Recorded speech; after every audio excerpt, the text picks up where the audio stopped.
विदेश में जाकर अपने ही देश की निंदा करने वाले प्रधानमंत्री को तब शर्म नहीं आती जब वो बाहर जाकर अजीब अजीब बातें करते कि शर्म आती थी इस देश में पैदा होते।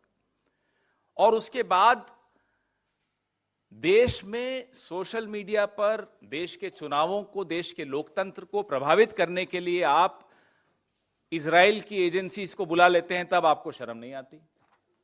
तब देश के लोकतंत्र को कोई खतरा नहीं है, तब विदेश से कोई हस्तक्षेप नहीं हो रहा क्योंकि आप कर रहे हैं। पेगासस के वक्त आपको तब नहीं याद आता कि आप विदेश की सहायता लेकर अपने ही देश के महत्वपूर्ण व्यक्तियों के फोन्स को हैक करा रहे हो। यह एक खतरनाक दौर से हम गुजर रहे हैं जिसमें देश वाकई खतरे में आ गया है, देश का लोकतंत्र खतरे में आ गया है। और ये जो बार बार दुहाई देते हैं कि साहब फॉरेन कॉन्स्पिरेसी, ये हिंदुस्तान में सरकार में बैठकर फॉरेन की कंट्रीज के साथ मिलकर कॉन्स्पिरेसी कर रहे हैं हिंदुस्तान के लोकतंत्र के खिलाफ।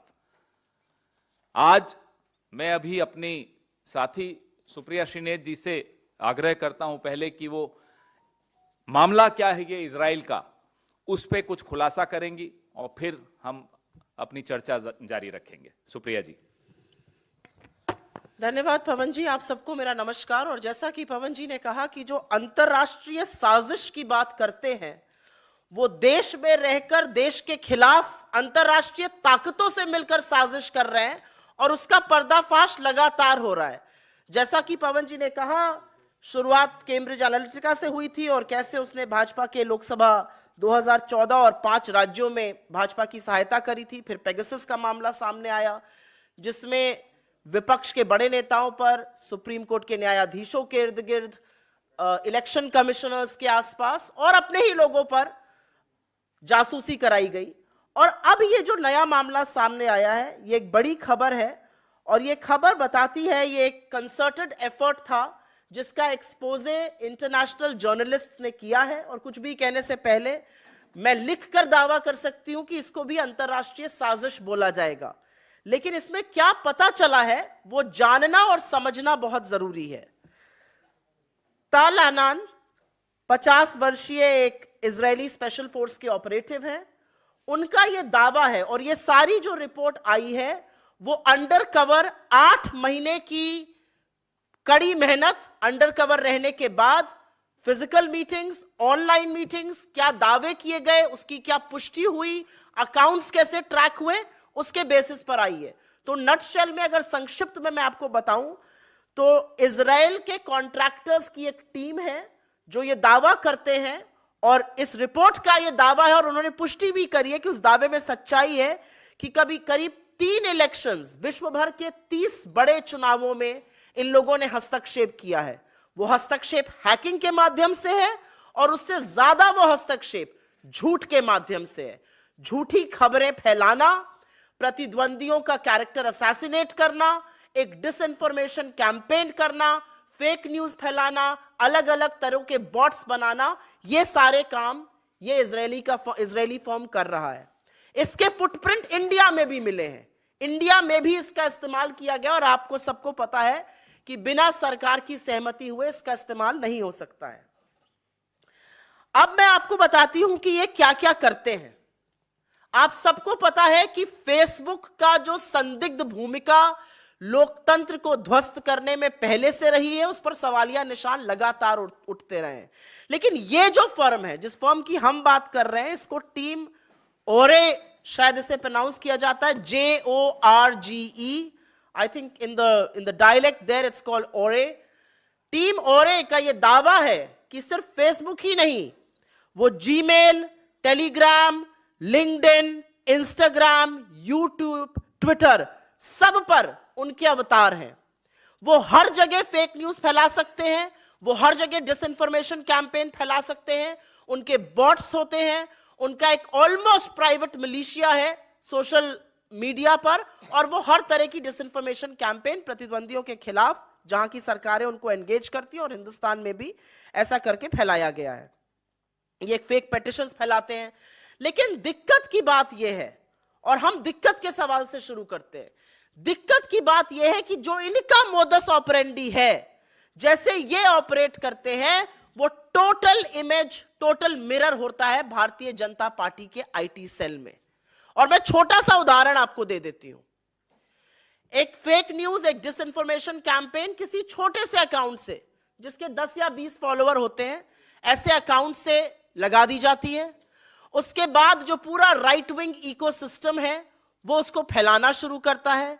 भारतीय जनता पार्टी के चुने हुए सांसद, विधायक, मंत्री, बड़े बड़े ऑफिशियल्स उसको शेयर करते हैं, उस फेक न्यूज को, उस डिसइंफॉर्मेशन को। और उसके बाद जो अधिकांश मीडिया है, स्पेशली जो नोएडा के कमांडो वॉरियर एंकर हैं, वो उसको गॉस्पल ट्रूथ, सत्य वचन मानकर अपने टीवी चैनलों पर लगा देते हैं।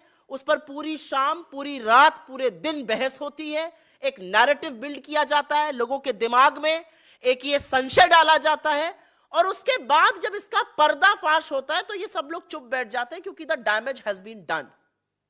और मैं आपको एक उदाहरण से ये बता देती हूं। ये फोटो है मिस अमूल्या लियोना की। इन्होंने ओवैसी जी की किसी रैली में, उन्होंने ओवैसी जी की किसी रैली में पाकिस्तान जिंदाबाद के नारे लगाए थे। हमारी केरला स्टूडेंट यूनियन एसोसिएशन की जो मीवा जॉली जी हैं, वो राहुल गांधी जी से केरला में मिली, उनके साथ चली।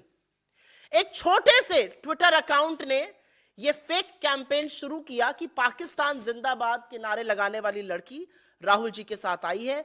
इसको तुरंत राइट विंग ने पिकअप किया, भाजपा के हैंडल्स ने पिकअप किया, उनके फेक न्यूज सरगना की टीम ने पिकअप किया, तमामों मंत्री, तमामों एमपीज ने इसको पिकअप करके ये फेक न्यूज कैंपेन चलाई।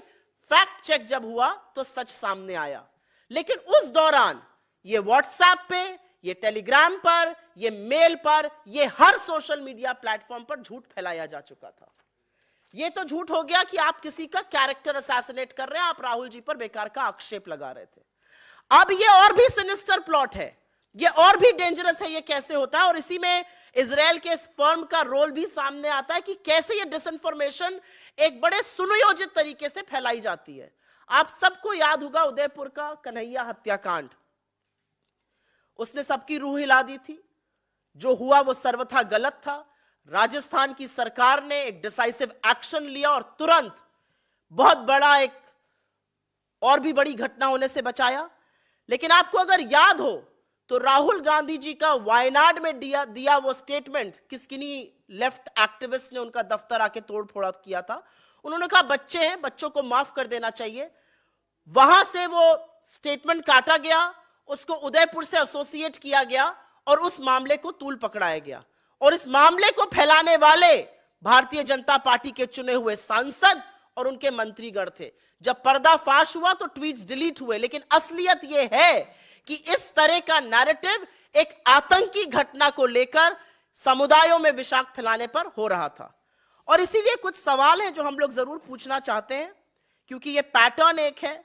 2016 में एक खबर आई थी, आपको याद हो, सैन बर्नार्डिनो शूटिंग के बाद कि कैसे एप्पल ब्रेक नहीं कर रहा था सॉफ्टवेयर। तो इंडियन गवर्नमेंट ने भी उस समय इजराइल की एक कंपनी थी सेलेब्राइट, उससे एक सॉफ्टवेयर खरीदा था। तो बहुत सारे सवाल हैं, लेकिन संक्षिप्त में हम सिर्फ कुछ ही सवाल आपके सामने पूछना चाहते हैं। सबसे पहला सवाल यह है कि इतनी बड़ी खबर आई है कि एक इजरायली फर्म 30 जगह चुनावों के साथ हेरा फेरी करता है, हैकिंग करता है, डिसइंफॉर्मेशन कैंपेन करता है, जिसमें भारत भी शामिल है। मोदी सरकार की ओर से चुप्पी क्यों है? आप फेक न्यूज के बारे में क्या करना चाहते हैं?